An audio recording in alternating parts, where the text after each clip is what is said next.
it's Jayne McCann from OrganizingMaven.com. So has this ever happened to you? You have made a decision, you're ready to let something go, you might even be right there at the donation basket or the recycling bin, and you're about ready to drop it in, and a little voice in the back of your head chimes up and says, "Hey, what you doing there, girl? That might be useful someday. You shouldn't be getting rid of it." And you're stopping and you're thinking, maybe I'm not making the right decision after all. Maybe I should hold on to this thing. And I get it. I get why you would capitulate and why you would decide to hold on to it, because that little voice in the back of your head made a pretty convincing argument, right? It could be useful someday. But here's the thing.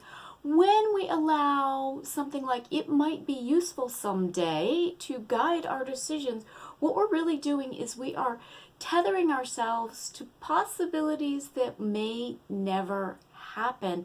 In addition to tethering ourselves to that very item, what we're saying is we're like, I'm going to hold on to you. I am going to be your steward because someday maybe you might be useful to me.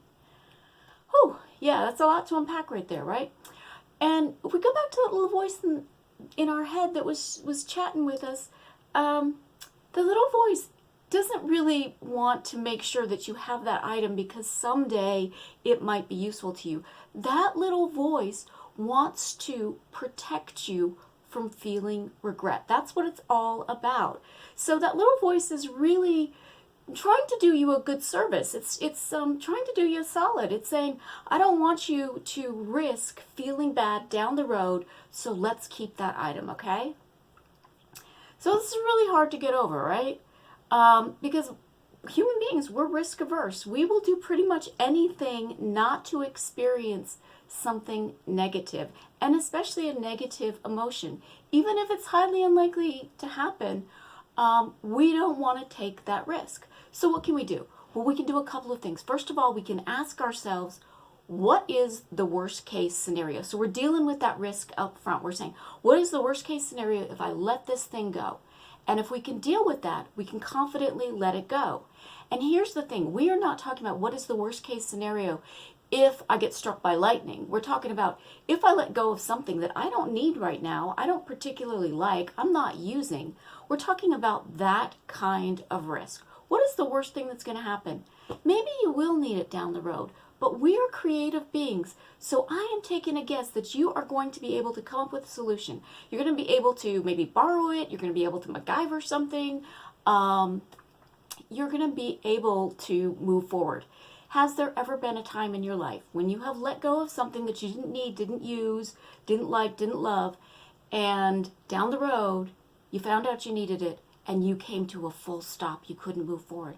I don't think so. That is highly unlikely. So that's one way we can overcome this.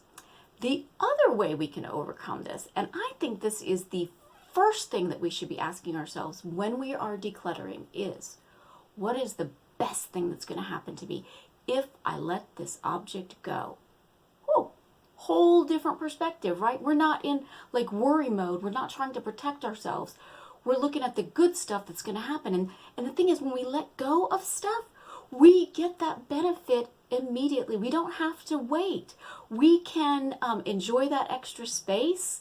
We can enjoy the fact that we have let go of some responsibility, because every item that we have is a responsibility. We have to take care of it. We have to dust it. We have to move it out of the way to get to something else. So we can enjoy that, and we can enjoy the fact that we made a decision that was in our best interest. So there is a lot to enjoy there right away.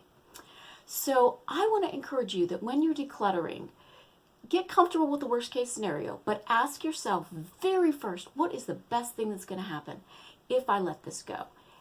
Now, I would love to know what you think about this idea. Would this help you declutter with more ease?